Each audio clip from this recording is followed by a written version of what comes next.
So, you've got a 401k. Now what? Even if you leave the heavy lifting to the brainiacs at Guided Choice, it's a good idea to know how investing works. And if you're the do-it-yourself type, you need to understand how to invest appropriately. Don't worry, we're not going to show you tons of math.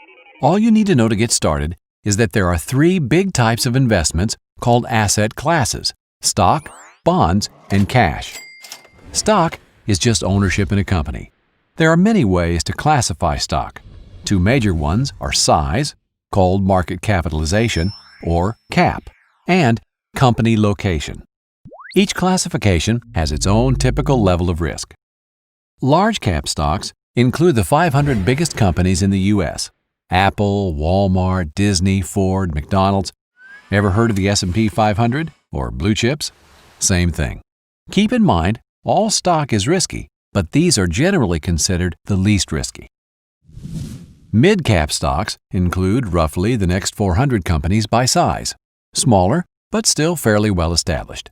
They're considered riskier than large cap. Following large cap and mid cap, take the next 2,000 companies and you've got small cap stock. While they have potential for greater growth, they also have the greatest risk. Then there's international stock, ownership in companies located in developed nations outside the U.S., like BMW in Germany and Sony in Japan. They carry about the same level of risk as U.S.-based large cap stocks. The highest level of risk is found with emerging market stock.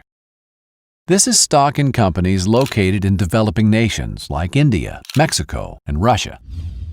There are two ways to make or lose money in the stock market. You see, when you own a stock, you actually own a piece of a company, and as the value of that company increases, the stock price goes up. But if the value of the company goes down, the stock price goes down too.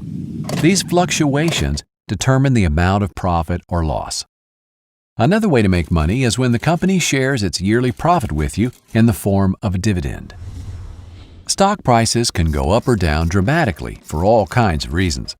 As a result, stocks are the riskiest types of investment in your plan, but over a long time, they can also be the most rewarding. Next up, bonds. Bonds are just a loan to a company or government.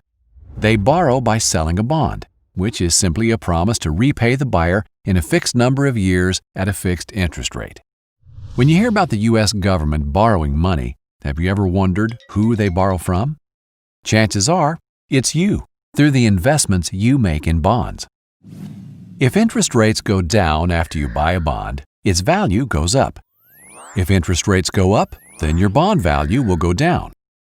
How much the value goes up or down with a change in the interest rate depends on how long the bond is.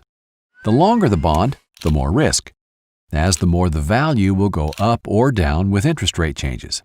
However, in general, bonds are less risky than stocks. Cash is, well, cash.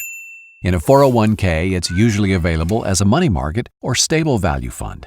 Unlike other assets, there's little risk that your money will lose value. But that doesn't mean there's no risk at all. If you hold too much cash, you are at risk that inflation will leave your money worth less compared to everything else. For example, in 1950, a nickel would buy you a Coke. But if you saved that nickel until today, you wouldn't have enough to buy that same Coke. Cash loses value over time. Most people with 401k plans invest in mutual funds. These hold many different individual stocks or bonds chosen by professionals for a given level of risk and potential reward. So, how do you choose the right mix for your specific needs? You may be surprised to hear that according to the majority of corporate pension plans in the world, there really is a single best way. It's called modern portfolio theory. The details are a lot of math, but understanding what's behind all the numbers is remarkably simple. In fact, you've probably already heard of it. Don't put all your eggs in one basket. You balance risk and reward by holding lots of different types of investments.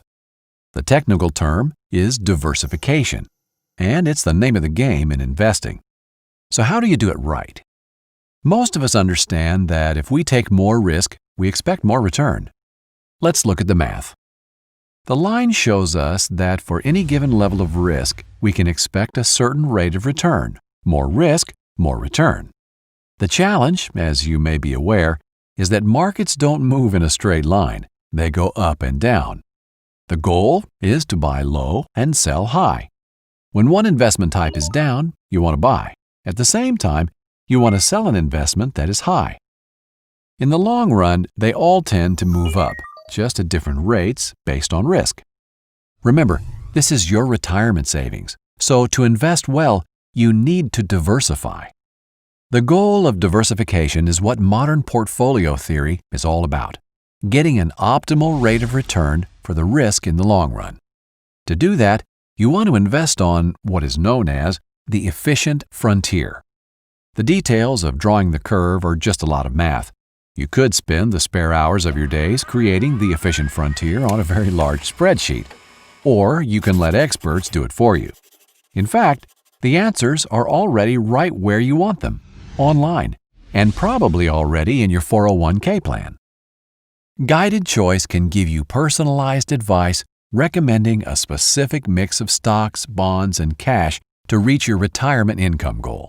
You can even use it to try different strategies and project the results. Whether you take the investment recommendation from our brainiacs or choose to do it yourself, hopefully now you're a little more confident about how retirement investing works. Just remember, if you do it yourself, you need to rebalance your account at least annually to stay on the efficient frontier.